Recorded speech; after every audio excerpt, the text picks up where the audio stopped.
আৰু সমাজ কল্যাণ বিভাগে ছাত্ৰ ছাত্ৰী কেইজনৰ উচ্চ শিক্ষাৰ ব্যৱস্থা কৰিবলৈ আহ্বান জনাইছে বিদ্যালয়খনৰ কৰ্তৃপক্ষই।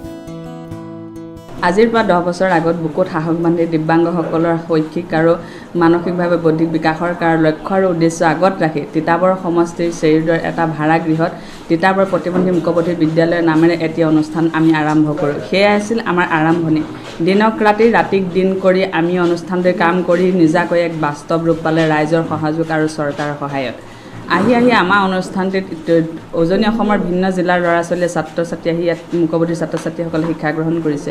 ইতিমধ্যে আমাৰ যোৱাকালি হাইস্কুল শিক্ষান্ত পৰীক্ষাত 7জনে মেট্ৰিক পৰীক্ষাত উত্তীৰ্ণ হয়, তাৰে 3জন ফাৰ্ষ্ট ডিভিজন আৰু 4জন ছেকেণ্ড ডিভিজন।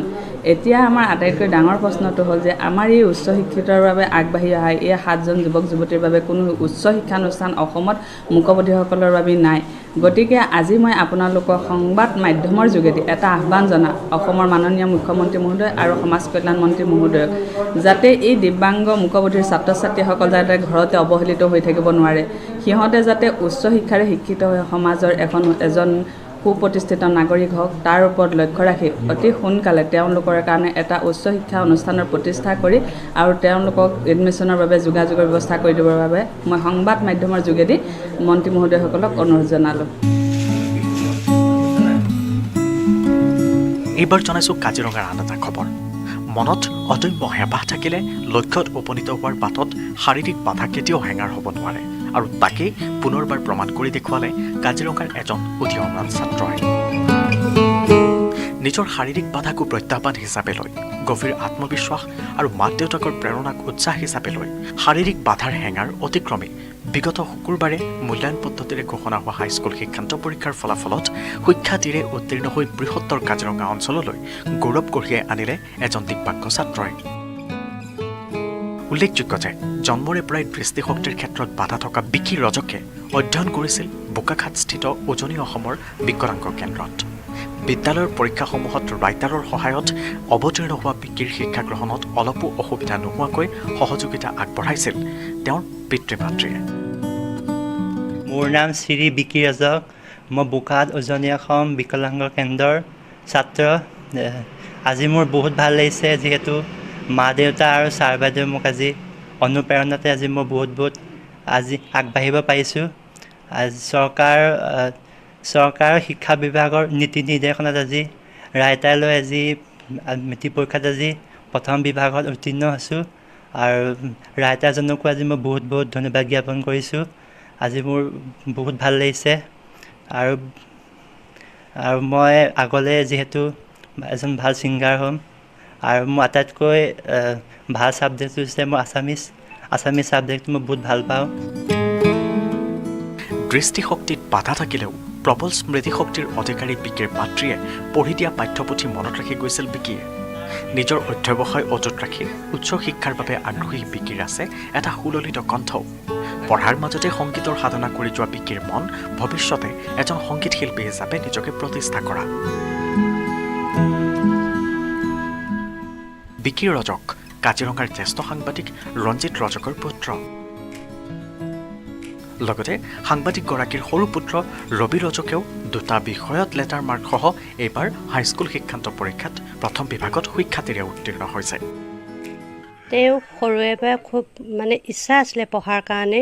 সেই ইচ্ছাৰ কাৰণে আমি বহুত কষ্ট কৰিছিলোঁ। বিশেষকৈ মই ডাঙৰকৈ আখৰবিলাক লিখাই দিছিলোঁ, কাৰণ সি সৰু আখৰবিলাক একেবাৰে ধৰিব নোৱাৰিছিলে। সেইখিনিকে মই ডাঙৰকৈ লিখাই পঢ়াইছিলোঁ, আৰু সি খুব ওচৰৰ পৰা চাইছিলে, বহুত চেষ্টা কৰিছে, কষ্টও কৰিছে। মই প্ৰায়খিনি পঢ়াই দিওঁ, সি শুনি যায়। সেই শুনিয়ে সি মনত ৰাখিছিলে আৰু লিখিবলৈও বহুত চেষ্টা কৰে।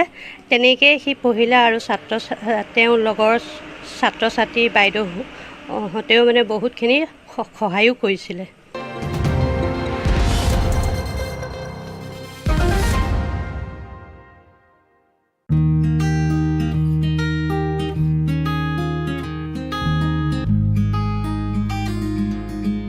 খোৱা তেলৰ নাটনি দূৰ কৰাৰ মূল লক্ষ্যৰে 2014-15 বৰ্ষৰ পৰা ভাৰত চৰকাৰে ৰাষ্ট্ৰীয় তৈল বীজ আৰু তৈল খেজুৰ ৰোপণ অভিযান নামৰ এক আঁচনি গ্ৰহণ কৰিছিল। সেই আঁচনিৰ অধীনত অসম চৰকাৰৰ কৃষি বিভাগে ৰাজ্যত প্ৰথমবাৰৰ বাবে ৰাভা হাছং এলেকাত 2015 বৰ্ষত তৈল খেজুৰ পুলি ৰোপণৰ শুভাৰম্ভ কৰিছিল। ৰাভা হাছং এলেকাত কৃষি বিপ্লৱৰ সূচনাৰে আৰম্ভ কৰা তৈল খেজুৰ কৃষিত হেজাৰ হেজাৰ যুৱক লাগি পৰিছিল। ৰাভা হাছং এলেকাত গোৱালপাৰা আৰু কামৰূপত মুঠ 1905 হেক্টৰ ভূমিত 3000ৰো অধিক খেতিয়কে কৰিছে এই তৈল খেজুৰৰ খেতি। 2015 চনত দুধনৈৰ খুংখ্ৰাজানীত আৰম্ভ কৰা তৈল খেজুৰৰ খেতিয়ে বৰ্তমান সমগ্ৰ ৰাভা হাছং এলেকাত সম্প্ৰসাৰণ হৈছে। জানিব পৰা মতে ৰোপণ কৰা 3 বছৰৰ ভিতৰতে তৈল খেজুৰৰ ফল বিক্ৰীৰ বাবে উপযোগী হয়। কিন্তু বিশেষ কাৰণত ইমান দিনে এই ফলসমূহ খেতিয়কসকলে বিক্ৰী কৰিব পৰা নাছিল। ফলসমূহ বিক্ৰীৰ বাবে খেতিয়কসকলে চিন্তিত হৈ থকাৰ সময়তে খেতিয়কসকললৈ ৰাভা হাছং পৰিষদে এটা ভাল খবৰ লৈ আহিছে। পাম অইল গ্ৰোৱাৰ্ছ কোঅৰ্ডিনেন্স কমিটিয়ে দুধনৈত এক সংবাদমেল আয়োজন কৰি সংবাদমেলত খেতিয়কসকলে জানিবলৈ দিয়া মতে পৰিষদৰ মুখ্য কাৰ্যবাহী সদস্য টংকেশ্বৰ ৰাভাই ইতিমধ্যে অৱগত কৰিছে যে চলিত বৰ্ষৰ আগষ্ট মাহৰ পৰা হায়দৰাবাদৰ শিৱাচিছ অইল পাম প্ৰাইভেট লিমিটেড নামৰ এটা প্ৰতিষ্ঠিত প্ৰতিষ্ঠানে পৰিষদ এলেকাৰ তৈল খেজুৰৰ খেতিয়কসকলৰ পৰা তেওঁলোকৰ ফচলসমূহ ক্ৰয় কৰিব। কোম্পানীটোৱে এই খেজুৰ প্ৰতি কিলোগ্ৰামত 10 টকা দৰত কিনাৰ প্ৰতিশ্ৰুতি প্ৰদান কৰা বুলি তেওঁলোকে জনায়। অকল ফলসমূহ ক্ৰয় কৰাই নহয়, আগষ্ট মাহৰ শেষৰ ফালে গোৱালপাৰা জিলাৰ ধূপধৰাৰ পিপলিবাৰীত এই তৈল খেজুৰৰ পৰা তেল উৎপাদন কৰা এটা উদ্যোগৰ বাবে ভূমি পূজন হ'ব। তাৰ লগে লগে আৰম্ভ হ'ব উদ্যোগটোৰ কাম। ৰাভা হাছঙৰ খেতিয়কসকলে তৈল খেজুৰৰ এখন ভাল বজাৰ পোৱাৰ লগতে উচিত মূল্য লাভ কৰিব কৃষকসকলে। আনহাতে এই উদ্যোগটোত কৰ্মসংস্থাপন পাব হাজাৰ হাজাৰ নিবনুৱা যুৱক যুৱতীয়ে। উল্লেখ্য যে ভাৰতবৰ্ষত প্ৰয়োজন অনুযায়ী খোৱা তেলৰ উৎপাদন যথেষ্ট পৰিমাণে কম, যাৰ বাবে বাহিৰৰ দেশৰ পৰা এই তেল আমদানি কৰিব লাগে। তেনে ক্ষেত্ৰত অধিক দাম দি ক্ৰয় কৰিব লাগে তেল। গতিকে এই তৈল খেজুৰৰ উৎপাদনে দেশৰ লগতে ৰাজ্যখনত খোৱা তেলৰ চাহিদা যথেষ্ট পৰিমাণে পূৰণ কৰিব বুলি আশা কৰিব পাৰি। আগন্তুক দিনত আমাৰ যিখিনি উৎপাদিত সামগ্ৰী, যিটো আমাৰ তৈল খেজুৰ যিখিনি বাঞ্চ বা ফলবিলাক আমি নিয়মীয়াভাৱে অহা আগষ্ট মাহৰ 2021 চনৰ আগষ্ট মাহৰ পৰা আমি নিয়মিতভাৱে যিটো ফলবিলাক আমি বিক্ৰী কৰিবলৈ আমি এটা বজাৰ পাইছোঁ।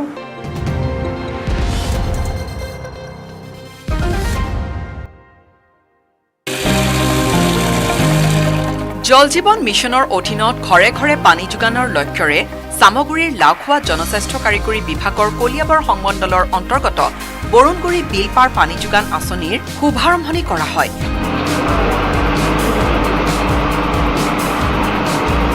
এই পানী যোগান আঁচনিটোৰ পৰা 230 ঘৰ মানুহৰ ঘৰে ঘৰে বিশুদ্ধ খোৱা পানীৰ যোগান ধৰাৰ লগতে কলিয়াবৰ সংমণ্ডলৰ অন্তৰ্গত বন্ধ হৈ থকা পানী যোগান আঁচনিসমূহৰ পুনৰ মেৰামতি কৰি ৰাইজক বিশুদ্ধ খোৱা পানী যোগান ধৰিব বুলি জানিবলৈ দিয়ে বিভাগীয় অভিযন্তাই।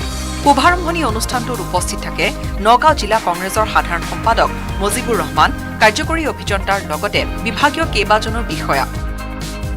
উল্লেখযোগ্য যে এই গাঁওখনত বহুদিনৰে পৰাই ৰাইজে বিশুদ্ধ খোৱা পানীৰ বাবে হাহাকাৰ কৰিবলগীয়া হৈছিল। দীৰ্ঘদিনীয়া বিশুদ্ধ খোৱা পানীৰ অভাৱ নাইকিয়া হোৱাত জনস্বাস্থ্য কাৰিকৰী বিভাগক গাঁওখনৰ ৰাইজে ধন্যবাদ জনোৱাৰ লগতে উৎফুল্লিত হৈ পৰে। আপোনালোকে অকল এতিয়া শুভ উদ্বোধন কৰি থৈ গ'লেই নহ'ব, পাছৰ গাঁৱৰ মানুহবিলাকে যদি আকৌ এই পানীৰ পৰা বঞ্চিত হয়, কাৰোবাৰ টেপ নষ্ট হৈ যায়, ক'ৰবাত পানী মানে পোৱা নাইকিয়া তেনেকুৱা পৰিস্থিতি হয়, তেওঁলোকেও যাতে ইয়াৰ চোৱা চিতাও কৰে। গৰু ছাগলীয়ে যেনিবা পাইপ আপোনালোকৰ যিটো মানে পাইপ দিছে, নলৰ ব্যৱস্থা কৰিছে, ভাঙি নষ্ট নকৰে, তাৰ প্ৰতি মই ৰাইজক অনুৰোধ জনাম। যিখিনি ৰৈ যাব সেইখিনিৰ কাৰণে আমি নতুন নিউ স্কিম ধৰিছোঁ, সেইখিনি অনাগত দিনত কাম কৰিছোঁ। প্ৰধানমন্ত্ৰী নৰেন্দ্ৰ মোদীৰ সপোন ঘৰে ঘৰে বিশুদ্ধ খোৱাপানীৰ আঁচনি জল জীৱন মিছনৰ অধীনত আজিৰে পৰা ৰাজ্যৰ 1,25,000 লোকে ঘৰে ঘৰে লাভ কৰিব বিশুদ্ধ খোৱাপানী। কেন্দ্ৰীয় চৰকাৰৰ অভিলাষী আঁচনিৰ আজি সমগ্ৰ অসমতে শুভাৰম্ভণি হয়। চিপাঝাৰৰ জনস্বাস্থ্য কাৰিকৰী বিভাগৰ মন্ত্ৰী ৰঞ্জিত দাসে চিপাঝাৰৰ নাৰিকলীৰ অজন্তা নাথৰ গৃহ সংযোগ কৰি আনুষ্ঠানিকভাৱে মুকলি কৰাৰ লগে লগে ৰাজ্যজুৰি শুভাৰম্ভণি হয় এই আঁচনিখনৰ। গাঁৱৰ সকলো ৰাইজে বহুত আনন্দ উপভোগ কৰিছে, বিশুদ্ধ পানী খাব পায়। পানীৰ যিটো সমস্যা আছিল আজিৰে পৰা সেই সমস্যাটো নোহোৱা হ'ব, সেইকাৰণে আমি সকলো আনন্দ। আজি আমি এই জুলাই মাহত আজি আমি 1,25,000 পৰিয়ালক আজি আমি পানী যোগান ধৰিবলৈ আমি সক্ষম হৈছোঁ আৰু এনেকুৱাকৈ 2024 চনৰ ভিতৰত চিপাঝাৰ সমষ্টিৰ প্ৰতি ঘৰ গঞা ৰাইজৰ ঘৰত এনেকুৱাকৈ পানী আমি দিম। চিপাঝাৰ বিধানসভা সমষ্টিৰ নাৰিকলীত বিধায়ক ডক্টৰ পৰমানন্দ ৰাজবংশীৰ উপস্থিতিত এই আঁচনিখন আনুষ্ঠানিকভাৱে মুকলি কৰি জুলাই মাহত 90,000 লোকক সামৰি লোৱাৰ টাৰ্গেটৰ বিপৰীতে মুখ্যমন্ত্ৰী ডক্টৰ হিমন্ত বিশ্ব শৰ্মাৰ মাৰ্গদৰ্শনৰ বাবে বিভাগটোৱে আজি অভিলেখ সংখ্যক 1,25,000 লোকক সামৰি ল'বলৈ সক্ষম হোৱা বুলি উল্লেখ কৰে মন্ত্ৰী ৰঞ্জিত দাসে। অনাগত সময়ত এই আঁচনিৰ অধিক প্ৰসাৰ কৰা হ'ব বুলিও মন্তব্য কৰিছে। ইফালে ঘৰে ঘৰে এনেদৰে বিশুদ্ধ খোৱা পানী লাভ কৰি উৎসাহিত হৈ পৰিছে সৰ্বসাধাৰণ ৰাইজ। পুৰণি গুদামৰ পৰা হেমন্ত দাস আৰু মঙলদৈৰ পৰা নৱজ্যোতি মহন্তৰ report, news 18 Assam north east.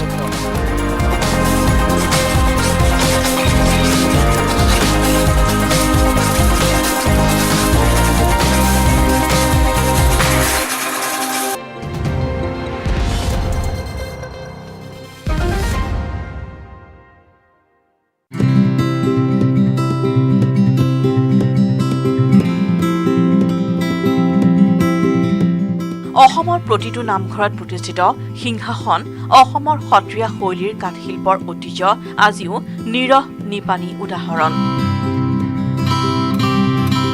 কলিয়াবৰতো Sattriya শৈলীৰ কাঠৰ ভাস্কৰ্যসমূহে অতীতৰে পৰা এক জনপ্ৰিয়তা অৰ্জন কৰিছে। কলিয়াবৰৰ সত্ৰসমূহত এতিয়াও ভালেমান এনে ঐতিহাসিক সমল বিদ্যমান। তদুপৰি কলিয়াবৰৰ নামঘৰসমূহতো সত্ৰীয়া শৈলীৰ মূৰ্তিয়ে শোভাবৰ্ধন কৰি আহিছে, য'ত থলুৱা কাঠশিল্পীকাৰসকলে এই ক্ষেত্ৰত আগভাগ লৈ আহিছে। তেনে এগৰাকী খনিকৰ হ'ল প্ৰদীপ হাজৰিকা। কলিয়াবৰৰ সোণাৰী গাঁৱৰ বাসিন্দা প্ৰদীপ হাজৰিকাই 1983 চনৰ পৰাই কাঠত ভিন্ন দেৱতাৰ অবিকল ৰূপ দিয়া কাৰ্যত ব্ৰতী হৈ আছে। শিল্পীগৰাকীৰ একমাত্ৰ জীৱিকাৰ পথ এই কাঠত প্ৰতিমূৰ্তি নিৰ্মাণ কৰা। ভিন্ন পক্ষী, জীৱ-জন্তু, ঘৰুৱা সামগ্ৰী, শৰাই আদি নিৰ্মাণ কৰি আহিছে শিল্পীগৰাকীয়ে। শিল্পীগৰাকী এতিয়া ব্যস্ত হৈ পৰিছে এডাল কাঠতে নিৰ্মাণ কৰি থকা হনুমানৰ প্ৰতিমূৰ্তিত অবিকল ৰূপ দিয়াত। মূৰ্তিটো সোণাৰী গাঁৱৰে এটা নামঘৰৰ বাবে নিৰ্মাণ কৰিছে শিল্পীগৰাকীয়ে।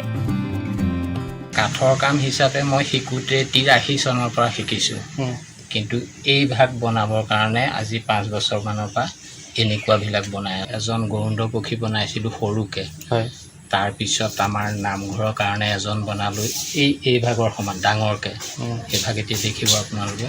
তাৰপিছত এই ভাগ বনাই আছোঁ। মূলতঃ নামঘৰৰ সৌন্দৰ্যবৰ্ধন আৰু প্ৰয়োজনীয় কাঠৰ সামগ্ৰী নিৰ্মাণ কৰি জীৱন নিৰ্বাহ কৰা হাজৰিকাই অৱশ্যে আজিলৈকে লাভ কৰা নাই কোনো চৰকাৰী সাহায্য। আজিলৈকে কোনো সুবিধা পোৱা নাই। মই নিজে হাতে কামে আগ্ৰহেৰে কৰি যাওঁ, সেইখিনিৰে চলি আছোঁ আৰু পৰিয়ালো তেনেধৰণেই চলাই নি আছোঁ। আপোনাৰ অন্য কৰ্ম একো নাই? অন্য কৰ্ম মানে মোৰ খেতি আছে, গৰু গাই আছে। সময়ে সময়ে খেতিটো অকণমান ব্যস্ত হওঁ, এতিয়া বাৰিষা সময়। মূলতঃ কাঠৰ কামেই কৰে? মূলতঃ মোৰ হেৰিটো হ'ল কাঠৰ। তথাপিও নিজ শিল্পকৰ্মৰ প্ৰতি নিষ্ঠাবান হাজৰিকাই সদায় শিল্পটোক নতুনত্ব প্ৰদান কৰিবলৈ যত্ন কৰি আহিছে।